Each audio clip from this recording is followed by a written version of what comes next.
اگر ایک آدمی کی کئی دنوں کی نمازیں قضا ہو اور وہ دن بھول چکا ہو تو وہ ہر دن کی متعین نیت کیسے کرے گا؟ نیز وہ قضا نمازیں کن اوقات میں پڑھ سکتا ہے؟ یہ محمد صاحب نے کراچی سے پوچھا ہے۔ یعنی ان کا خلاصہ یہ نکلا کہ قضا نمازوں میں تو ہمیں نہیں پتہ ہوتا، جو قضاء عمری خاص طور پر پڑھ رہے ہوتے ہیں کہ کون سے دن کی کون سی نماز ہے، تو یہ خوب اچھی طرح سے سمجھ لیں، یہ سوال بہت زیادہ پوچھا جاتا ہے۔ قضاء عمری کیسے ادا کی جائے، اس کی نیت کیسے کی جائے؟ آپ نے سب سے پہلے تو ایک ڈائری میں ایک حساب لکھنا ہے کہ میرے ذمے کی قضا نمازیں ٹوٹل کتنی ہیں، ایک اندازہ لگانا ہے کہ آپ بالغ کب ہوئے تھے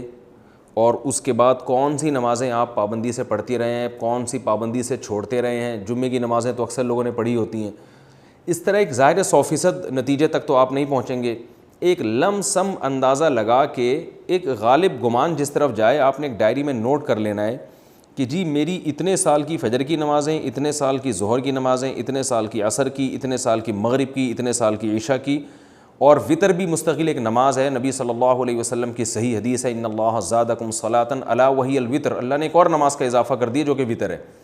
لیکن ظاہر ہے دوسری حدیثوں میں 5 نمازوں کو فرض قرار دیا گیا، تو اس سے پتہ چلتا ہے کہ وطر نہ تو 5 نمازوں جیسی فرض ہے اور نہ بالکل ایسی جیسے عام نوافل ہوتے ہیں۔ تو عبادات میں چونکہ احتیاط کے پہلو کو لیا جاتا ہے، تو اس لیے حناف کا یہ قول ہے، امام حنیفہ کی یہ رائے ہے کہ وطر کے ساتھ سلوک ایسے کیا جائے گا جیسے فرائض والا ہوتا ہے، یعنی قضا پڑھی جائے گی احتیاط کے پہلو کی وجہ سے۔ فرض سمجھا نہیں جائے گا اس کو کیونکہ نمازیں تو 5 فرض ہیں، لیکن بالکل اس کو اگنور نہیں کیا جائے گا، تو اس لیے احتیاطاً وطر کی قضا بھی واجب ہے۔ تو آپ نے یہ اس 5 نمازیں اور وطر کا اندازہ لگا لیا کہ بھئی یہ اتنے سال کی بنتی ہیں، اور ایک ڈائری میں آپ نوٹ کر لیں۔ میں ڈائری میں نوٹ کرنے کا اس لیے کہہ رہا ہوں کہ یہ تجربے پر مبنی ایک حقیقت ہے، مشاہدے پر مبنی، کہ جو صرف حافظے پر چلتے ہیں وہ کنفیوز ہی رہتے ہیں ساری زندگی، وہ پھر بھول جاتے ہیں کتنی پڑھیں کتنی رہ گئیں۔ تو آپ نے ایک چارٹ بنانا ہے کہ بھئی میری فجر کی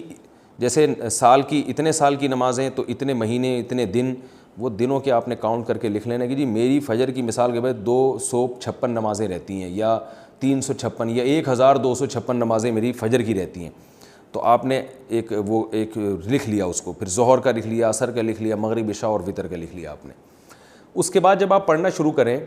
تو پڑھنے کے اوقات کیا ہیں کہ جو 3 مکروہ اوقات ہیں، سورج نکلتے وقت، زوال کا وقت جب سورج بالکل سر پر ہوتا ہے، اور ایک غروب آفتاب کا وقت جب سورج غروب ہو رہا ہوتا ہے، یعنی غروب سے 20 منٹ پہلے، 15-20 منٹ پہلے، اور فجر میں طلوع آفتاب اور تقریباً 15-20 منٹ کا وقت، یہ وقت اور زوال کے 10 منٹ آپ لگا لیں۔ اس ٹائم کے علاوہ آپ جب چاہیں قضاء عمری پڑھ سکتے ہیں اور جون سی چاہیں نماز آپ پڑھ سکتے ہیں، یعنی یہ بھی ہو سکتا ہے فجر میں آپ عشاء پڑھیں اور عشاء میں فجر پڑھیں، تو جو نماز جب چاہیں آپ پڑھیں، کوئی پابندی نہیں ہے۔ اب آپ کے پاس ایک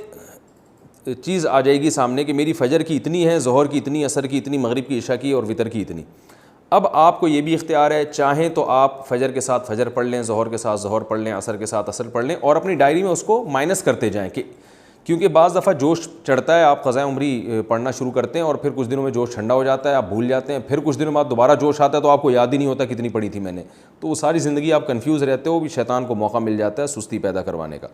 تو آپ نے کیا کیا بھائی، وہ مائنس کرتے رہے۔ اس طرح بھی پڑھ سکتے ہیں، 5 نمازوں کے ساتھ 5 پڑھ لیں اور وطر کے ساتھ وطر پڑھ لیں۔ یہ بھی کر سکتے ہیں کہ پہلے ساری فجر کی نمٹا دیں آپ، اور فجر کے ساتھ فجر کے ساتھ فجر، پھر ظہر کے ساتھ بھی فجر، پھر عصر کے ساتھ بھی فجر، یہ بھی کر سکتے ہیں۔ اور یہ بھی کر سکتے ہیں کہ آپ نے کوئی 1 گھنٹہ متعین کر لیا، بھائی اس میں نے صرف قضاء عمری ہی لوٹانی ہے، تو چاہے پہلے ساری فجر کی پڑھ لیں یا ساری ظہر کی۔ آپ یہ کہہ سکتے ہیں بھائی ظہر کی نماز لمبی ہے اور عصر کی اور عشاء کی لمبی، تو یہ والی پہلے نمٹا دوں، تو ظہر پہلے نمٹا دیں ساری، اور ترتیب سے بھی پڑھ سکتے ہیں، ہر طرح سے آپ کو اختیار ہے۔ بس آپ نے وہ جو ایک لکھی ہے نا تعداد، اس میں روز بروز کمی کرنی ہے آپ نے۔ اور علماء کہتے ہیں کہ جن کے ذمے قضاء عمری ہے، کم از کم 1 دن کی نمازیں ان کے ذمے لوٹانا لازم ہے، اور وہ بھی نہ کر سکیں، یعنی اس کے باوجود بھی قضا پوری نہ ہو سکے، تو پھر وصیت کرنی پڑے گی کہ میں روزانہ 1 دن کی نمازیں پڑھ رہا ہوں یا پڑھ رہی ہوں، لیکن اس کے باوجود میری نمازیں میری زندگی میں پوری نہیں ہو رہی، تو پھر آپ وصیت کر دیں، تو اللہ کی رحمت سے امید ہے کہ انشاءاللہ وہ معاف ہو جائیں گی، لیکن کم از کم 1 دن کی نمازیں آپ پڑھیں۔ اور ہمت والے لوگوں کو ہم نے دیکھا ہے کہ وہ بہت جلدی کئی سالوں کی نمازیں لوٹا لیتے ہیں۔ ہمارے ایک بزرگ تھے، ہمارے حضرت مفتی رشید احمد صاحب کے پاس آیا کرتے تھے، وہ 50 سال کی عمر میں اللہ نے ان کو توبہ کی توفیق دی، بالکل لائف چینج کر دی، تو انہوں نے 50 سال کی عمر میں قضاء عمری ساری پڑھائی ہیں اور 1-2 سال میں انہوں نے کمپلیٹ کر دی. ہم جب بھی دیکھتے تھے وہ ہر نماز ہی پڑھ رہے ہوتے ہیں, بہت جلدی انہوں نے نمازیں کمپلیٹ کی اور پھر 4 مہینے میں انہوں نے قرآن بھی حفظ کیا. حالانکہ وہ آفیسر تھے گورنمنٹ میں, ان کی بڑی مصروفیات تھیں, لیکن ماشاءاللہ جب بعض لوگ توبہ کرتے ہیں تو بڑی خاندانی توبہ ہوتی ہے. اور اس اتنے نیک بننے کے باوجود بھی ان پہ اللہ کے خوف کا غلبہ رہتا تھا. ایک دن ہمارے حضرت کے پاس آئے اور کہنے لگے مجھ پہ بہت خوف ہے کہ پتہ نہیں میرا بنے گا کیا آخرت میں. تو حضرت ان کو بڑی امیدیں دلایا کرتے تھے, ہمارے حضرت نے ان کو اجازت بیعت بھی دی. تو ایسے لوگ بھی ہیں, لیکن بہرحال آخری درجہ یہ ہے کہ آپ ایک دن میں کم از کم ایک دن کی نمازیں ضرور لوٹائیں. اور یہ بات خوب یاد رکھیں, جو آج کل ایک نعرہ لگایا جا رہا ہے کہ کوئی قضا نہیں ہے, اس کی حدیث سے ثبوت پیش کرو قضاء عمری کا, تو یاد رکھیں رسول اللہ صلی اللہ علیہ وسلم کی نماز جب بھی قضا ہوئی ہے, چاہے جان کے کی ہو یا بھولے سے, جان کر تو جنگ میں ہوئی تھی, جہاد میں نماز کا طریقہ نہیں بتایا تھا کہ جنگ کی حالت میں کیسے نماز پڑھی جاتی ہے, تو اس وقت آپ کی غزوہ خندق میں کچھ نمازیں قضا ہوئیں تو وہ پہلے آپ نے پڑھی ہیں.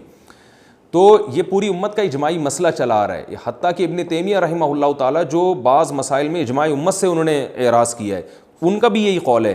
کہ نمازوں کی قضا پڑھی جائے گی. تو یہ اب 15ویں صدی میں کچھ لوگوں نے یہ ایک شوشہ چھوڑا ہے کہ جو نمازیں قضا ہوئی ہیں وہ صرف توبہ سے معاف ہو جاتی ہیں, اور وہ کہتے ہیں اس پر کوئی حدیث نہیں ہے. تو بھائی حدیث جو دعویٰ کرتا ہے حدیث اس کے ذمے, نبی صلی اللہ علیہ وسلم نے فرمایا البینۃ علی المدعی والیمین علی من انکر,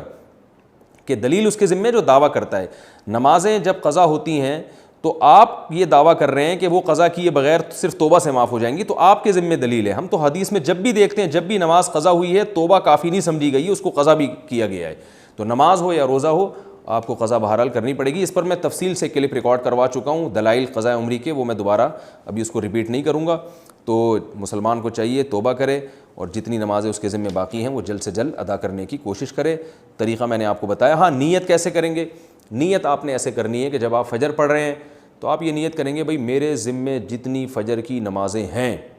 ان میں سب سے پہلی نماز پڑھ رہا ہوں. جب دوبارہ فجر آپ پڑھیں گے تو بھی یہی نیت کہ میرے ذمے جتنی فجر کی نمازیں ہیں ان میں سب سے پہلی, کیونکہ جو پڑھ چکے ہیں وہ تو ذمے میں رہی نہیں ہے نا, تو اس لیے وہ خود بخود ساخط ہو گئی آپ کی نیت سے. تو ہر دفعہ ظہر میں بھی یہی نیت کہ میرے ذمے جتنی ظہر کی نمازیں ہیں میں ان میں سب سے پہلی نماز پڑھ رہا ہوں. تو جب دوبارہ ظہر پڑھیں گے تو بھی یہی نیت کہ میرے ذمے جتنی ظہر کی نمازیں باقی ہیں ان میں سب سے پہلی, جو پڑھ چکے ہیں وہ تو باقی نہیں رہی نا, تو وہ تو نیت میں آئیں گی نہیں. تو اس طرح ہر نماز میں یہی نیت کرتے چلے جائیں, اور نیت دل کے ارادے کا نام ہے, اور اس طرح سے آپ نمازیں پڑھ لیں.